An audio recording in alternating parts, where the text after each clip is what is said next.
Before this video ends, you will never say hello the same way again. You will never shake someone's hand the same way again. You will never blow out a birthday candle the same way again. You will never clap your hands the same way again. You will never cover your mouth when you yawn the same way again. Because every single one of those things you do every single day, automatically, without thinking, without questioning, has a story behind it so bizarre, so unexpected, so deeply human, that I genuinely cannot believe nobody has ever sat you down and explained this before. So I am going to do it right now. And stay till the end, because number 1 is the one that is going to completely break your brain. Let's start with number 10, and I want you to really think about this one. Right now, somewhere in the world, thousands of people are sitting in a theater, a stadium, a concert hall, and when something ends, they all do the exact same thing. They smash their hands together repeatedly. Think about that for a second. If an alien landed on Earth and watched a crowd clapping, they would be absolutely confused. Hundreds of humans rhythmically hitting themselves in perfect unison. Why do we do this? Here is the thing nobody ever tells you. Clapping did not start as appreciation. It started as a vote. In ancient Rome, around 200 BC, there was no paper ballot, no raising of hands. When Roman politicians wanted to measure public approval, they listened to the noise. Clapping meant yes. Stomping feet meant strong yes. Silence meant no. The louder the crowd, the more powerful the politician felt. And here is the part that will make you laugh. Senators actually hired professional clappers. They were called clacks. Groups of paid men whose entire job was to sit in the audience and clap as loudly as possible to make leaders feel popular and approved. That was the world's first fake applause. So next time you are at a concert clapping for your favorite artist, you are not just showing appreciation, you are casting a 2,000-year-old Roman vote. And somewhere a senator is very pleased with you. Number 9 is going to make you question everything you know about language. You probably said this word today. Maybe 10 times, maybe 50 times. Maybe you have already said it in the last hour. Okay. It is possibly the most used word in human history. It crosses every language barrier on Earth. You can be in Tokyo, in Cairo, in Sao Paulo, say okay, and everyone immediately understands you. But here is what almost nobody on this planet knows. Okay is not a real word. It was a joke. March 23, 1839. A writer at the Boston Morning Post newspaper was making fun of a trendy habit at the time, which was abbreviating everything and deliberately misspelling it for humor. He wrote OK as a joke abbreviation for all correct. All correct, but spelled completely wrong, on purpose, as a joke. That is it. That is the entire origin of the most universally understood word in human history.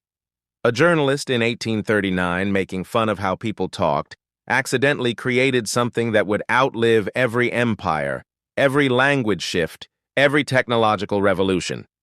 It went viral before the internet existed, because 1 year later, President Martin Van Buren used it in his re-election campaign. His nickname was Old Kinderhook. His campaign slogan was, "Vote for OK." Politics made it permanent, a typo, a joke, and a president. That is why you say OK every single day of your life. Number 8 is one of my favorites, and I want you to close your eyes for just a second and picture a birthday cake. Candles on top, everyone gathered around, they sing the song. You close your eyes, you make a wish, and then you blow. You have done this since you were a child. Someone told you to make a wish, and you never once asked why. Nobody ever questioned it. Here is where it actually comes from. Ancient Greece, thousands of years ago. The Greeks worshipped Artemis, the goddess of the moon. On her temple altar, they would bake a round cake shaped like the full moon and place lit candles on it to make it glow exactly like moonlight in the darkness. But here is the part that genuinely stopped me when I read it. They believed that smoke was a messenger. When the candles burned and smoke rose slowly into the sky, they believed that smoke physically carried their prayers upward to the gods on Mount Olympus. Blowing out the candles was not celebration. It was communication. It was ancient human beings trying to send a message to the sky. And we still do it. Every birthday, every wish, every single time you squeeze your eyes shut and blow out those candles, you are performing a 2,500-year-old Greek ritual. while your family sings off key and your cake has way too much frosting. Make your wish count. Number 7 is the one that is going to change every handshake you ever have for the rest of your life. You have shaken thousands of hands.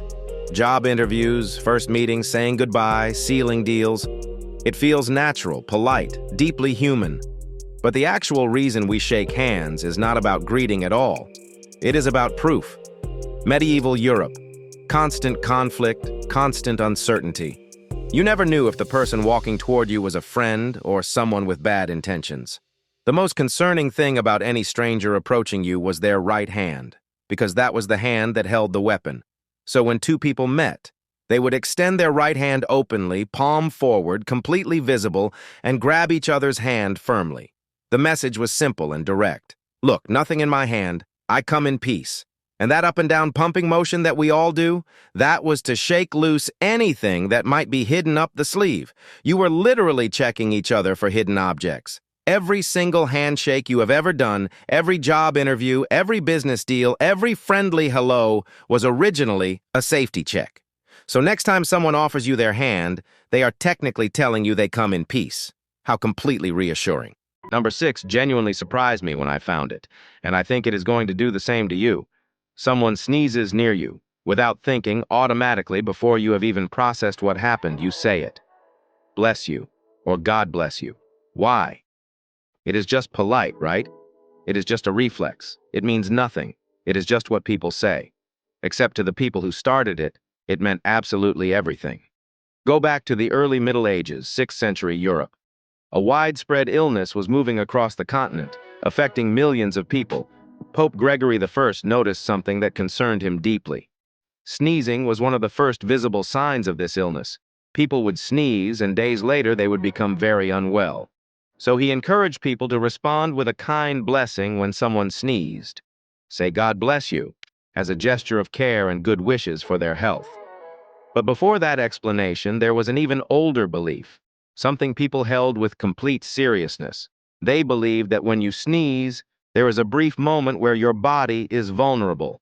And in ancient traditions, saying a blessing out loud was seen as a way to wish that person protection and strength. People were not just being polite. They were genuinely wishing you well with their whole heart. So next time someone does not say bless you after you sneeze, they are simply not aware of this beautiful 1,000-year-old tradition of human kindness. Number 5 connects directly to that. And once you hear this, you will never cover your mouth again without thinking about it. You cover your mouth when you yawn. Everyone does. You were probably taught that it is polite, it is manners, it is basic social courtesy.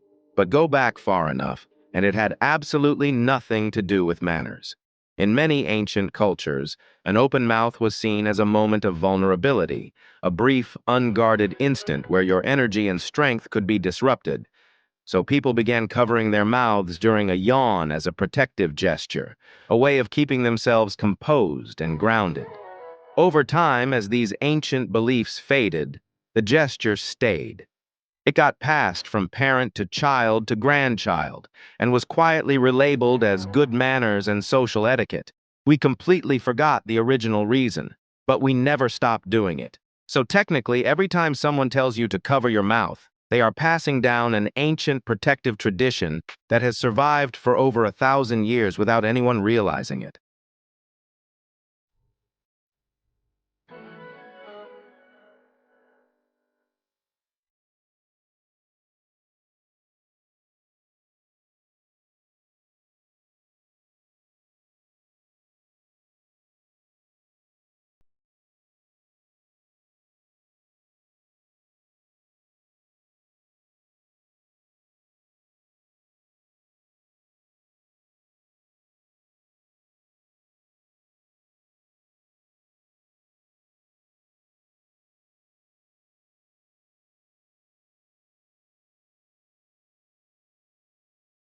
Number 4 is the one that starts beautiful and then completely pulls the rug out from under you. The left ring finger. If you are married, or if you want to be someday, you know this finger carries weight. It means something sacred, something permanent. And the reason goes back to ancient Rome. Roman physicians around 300 AD believed they had made an extraordinary anatomical discovery: a vein, a single unbroken vein running directly from the fourth finger of the left hand straight to the heart. They named it the vena amoris, the vein of love. They believed that placing a ring on that specific finger created a physical connection, metal-touching vein carrying that connection directly into the heart, meaning your love was not just symbolic, but literally written into your body. It is one of the most romantic ideas any human civilization has ever produced. There is absolutely no such vein.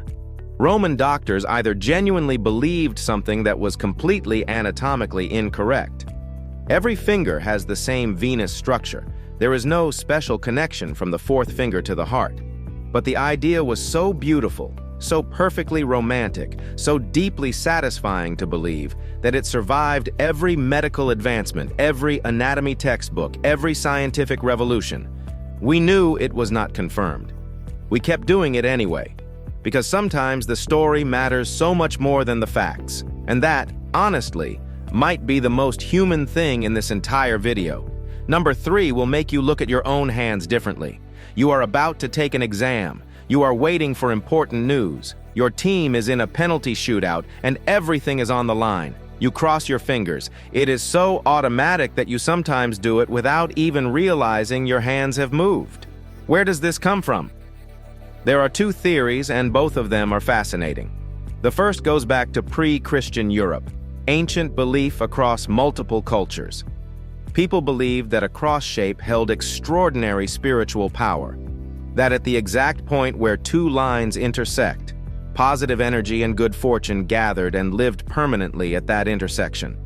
So when you needed luck or protection, you made a cross with your own fingers, holding that good energy inside that shape, keeping it there in your hand until your wish was granted.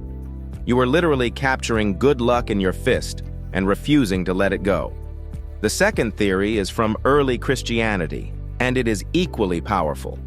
Early Christians in certain regions used subtle hand gestures as quiet signals of shared faith and community.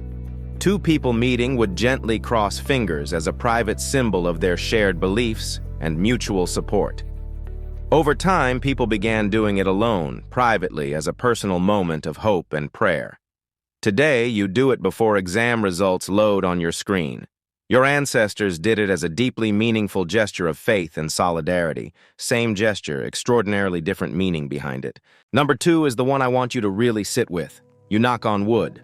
Or you say knock on wood and tap whatever surface happens to be nearby. Something good happens and you knock on wood. You say something that tempts fate and you immediately knock on wood. It is in every culture, every country, every language on earth has a version of this exact gesture. But why wood specifically? Why not metal? Why not glass? Why not just knock on your own head? Here is the answer that goes back further than almost anything else in this video. Thousands of years ago, before modern religion existed, the ancient peoples of Europe and the Middle East had a deep and profound relationship with nature, especially with trees. They did not just see trees as plants or timber or shade. They believed that powerful protective spirits lived within ancient trees, in the great oak trees, ash trees, and enormous forests that covered their entire world. When something uncertain was coming, when you needed reassurance and protection from the unknown, you walked to a tree, and you placed your hand on it, and you knocked. You were reaching out to the protective energy that ancient people believed resided within nature. Some traditions also believed that speaking good news out loud into the open air required an immediate grounding gesture, a knock on natural wood to keep that good fortune stable and protected. When new belief systems spread across Europe, this ancient practice was gradually reframed and given new meaning.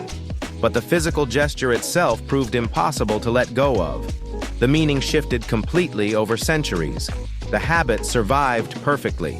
Every single time you knock on wood, you are reaching back thousands of years and connecting with something ancient that your ancestors genuinely believed was watching over them. And now we are at number 1. The one I promised you at the very beginning. The one that is going to make you stop in the middle of an ordinary moment tomorrow and think about this video. You say this word every single day, multiple times, dozens of times. It is the first word of almost every conversation you have. It is how you answer every phone call, greet every person, begin every interaction. Hello. It is so simple, so obvious, so completely natural that questioning it feels almost absurd. But I need you to hear this. Hello is a brand new word. For the entire documented history of human language, for thousands upon thousands of years of human civilization, people did not say hello. The word did not exist. When you met someone in ancient Greece, you said cher. In Rome, you said ave or salve. In medieval England, you said good morrow or well met. Every civilization had its own greeting that had developed over centuries. But none of them were hello.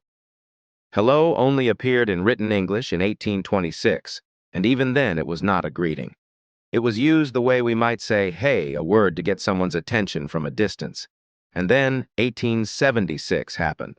Alexander Graham Bell invented the telephone, and almost immediately ran into a problem he had never anticipated. When two people connected through this extraordinary new device, with no visual cues, no body language, no way to know if the other person was even there, what was the very first thing you were supposed to say? Bell thought carefully about this. He had a confident answer. He formally proposed that everyone should answer the telephone with the word ahoy. Ahoy, like sailors calling between ships. Bell genuinely believed this was the right answer and promoted it publicly. Thomas Edison, Bell's great rival, thought this was one of the most impractical ideas he had ever heard. Edison suggested hello instead. That slightly obscure word floating around the edges of the English language for 50 years.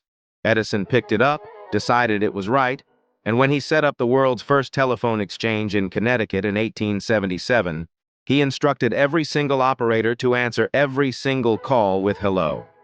The habit spread from that exchange to every exchange in America, then to every country in the world, then off the phone entirely and into everyday conversation on the street, in homes, in every greeting between every person in every language. Hola, allo, hello, every variation traces back to that one decision by one man in 1877. A word that did not exist 200 years ago, that you will say before this day is over, was invented specifically for a machine, promoted by a man who wanted to beat his rival, and is now the most recognized greeting in all of human history. And somewhere right now, Alexander Graham Bell is still not happy about it, because you should be saying ahoy. 10 things. 10 things you have done your entire life automatically, without thought, without question, without ever once stopping to ask where they came from or why.